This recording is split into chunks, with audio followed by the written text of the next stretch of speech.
At may mga issue na naman po tayo, mga balita na pag-uusapan ngayong araw ng Friday. Pero bago po tayo dumako dyan, syempre dito muna tayo sa ating Food for the Soul and Food for the Spirit.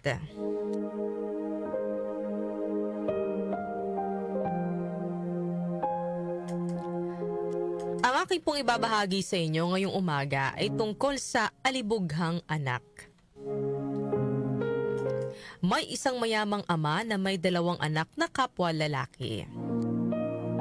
Hiniling ng bunsong anak na ibigay na sa kanya ng kanyang ama ang manang para sa kanya.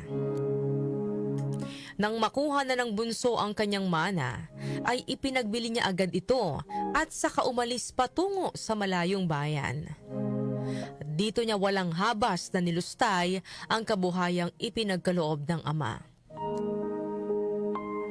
Hindi nagtagal, naubos ang lahat ng kanyang salapi. Nang dumating ang tagutom sa bayang iyon, ay isa na siyang pulubi.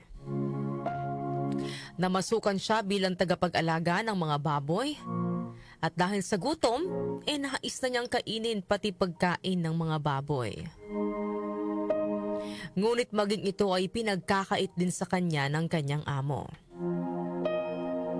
Sa ganitong kalagayan, naisip po niya ang kanyang ama. Ang mga manggagawa nito ay kumakain ng maayos, habang heto siya, nagugutom at walang makain. Dahil po dito, ay nagpasa siyang bumalik sa dati nilang tahanan. Malayo pa lamang siya, ay natanaw na siya ng kanyang ama na tumakbo at niyakap at siya'y hinalikan. Nagsalita naman ang anak, "Ama, nagkasala ako sa Diyos at sa iyo. Hindi na ako karapat-dapat na maging anak mo. Ituring mo na lang akong isa sa iyong mga alila." Yan po ang sabi ng anak sa kanyang ama. Sa halip naman po na makinig sa sinabi ng kanyang anak, ay tinawag ng ama ang kanyang mga katulong at inutusang bihisan ng kanyang anak ng magarang kasuotan. Bigyan ng sapatos at singsing sa kanyang daliri, at iniutos din niya ang magkatay ng baka upang ipagdiwang ang pagbabalik ng kanyang bunsong anak. Ano po ang aral na mapupulot po natin sa ating Food for the Soul and Food for the Spirit ngayong araw po ng Friday? Masasabi po natin, mga kanyusik, na tama ang kasabihang matitiis ng anak ang kanyang magulang, pero hindi matitiis ng magulang ang kanyang anak. Dahil sa kabila po ng pagmamalabis, pagmamataas na ginawa ng bunsong anak ng lalaki sa kwento, nagawa niya pa rin itong tanggapin ng buong puso nang ito ay bumalik at humingi ng tawad sa kanya. Ganyan din po, mga kanyusik, ang Panginoon sa atin.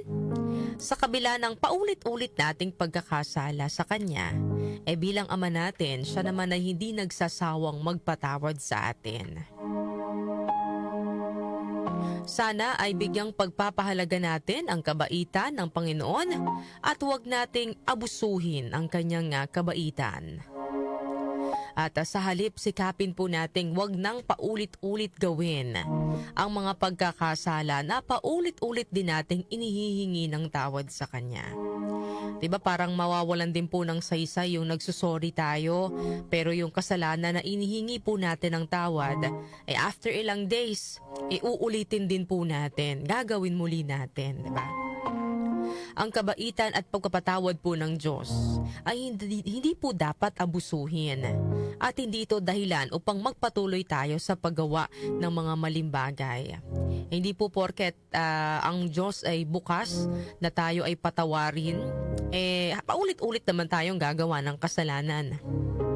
Dapat po nating pahalagahan ang kanyang kabutihan at magsikap na maging mas mabuting tao, hindi lamang po para sa ating sarili, kundi upang maipakita natin ang pasasalamat sa kanyang walang hanggang pagmamahal.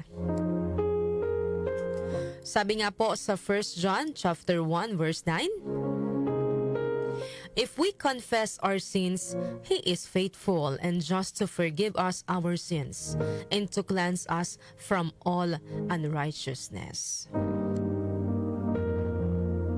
Yan po ang ating Food for the Soul and Food for the Spirit ngayong araw po ng Friday.